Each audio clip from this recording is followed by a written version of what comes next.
चलिए, शनिवार का दिन हो रहा, हम आपके सामने उपस्थित है प्रत्येक दिन की तरह अपनी उपस्थिति दर्ज कराने के लिए, जय श्री राम बोलने के लिए, बड़ों का चरण वंदन करने के लिए, छोटों को बहुत बहुत स्नेह और शुभकामनाएं और आशीष देने के लिए। आज का दिन बहुत खास है और मैं प्रत्येक बार बोलता हूं, हर दिन बोलता हूं कि कोई ना कोई सनातन संस्कृति का कोई ना कोई दिन बहुत ही खूबसूरत होता है और कुछ ना कुछ उसकी महत्ता होती है। आज देवउठान एकादशी है। आश्विन और कार्तिक में हमारे देव पुरुष सब सारे हमारे धरती पर विराजमान हो जाते हैं और आज के बाद वो अपने गांव में चले जाएंगे, अपने घर चले जाएंगे। ये उसी का एक प्रतीक है देवउठान एकादशी।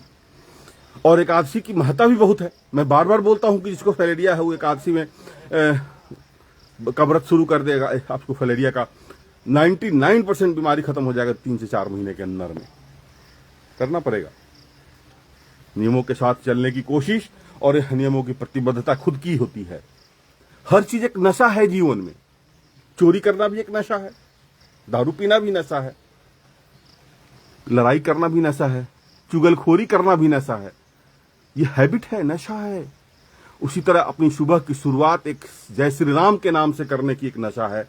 मॉर्निंग में सेशन एक अलग सी नशा है। पार्क में संख्या बल कम है, बारिश हो रही है, हल्की फुल्की बारिश हो रही है, किचकिच हो रही है। बारिश में किचकिच किसी को पसंद नहीं होता है, बेमौसम बारिश किसी को पसंद नहीं होता है, लेकिन प्रकृति है, प्रकृति को आप रोक नहीं सकते हो।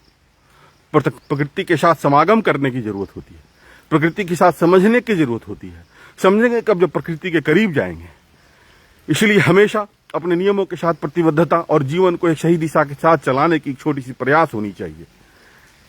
जीने के लिए बहुत कुछ नहीं चाहिए, पर नियम चाहिए, नियमों के साथ प्रतिबद्धता चाहिए, ईश्वर के साथ समर्पण चाहिए, अपने को एक पारदर्शिता के साथ जीवन चलाने की कोशिश होती है।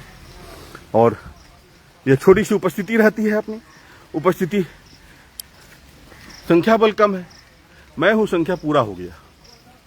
इसलिए हमेशा अपने नियमों के साथ प्रतिबद्धता, जीवन को सही दिशा के साथ चलाने की कोशिश, स्पष्ट रहने की कोशिश, जहां पर विभेद हो वहां से हट जाने की छोटी सी प्रयास,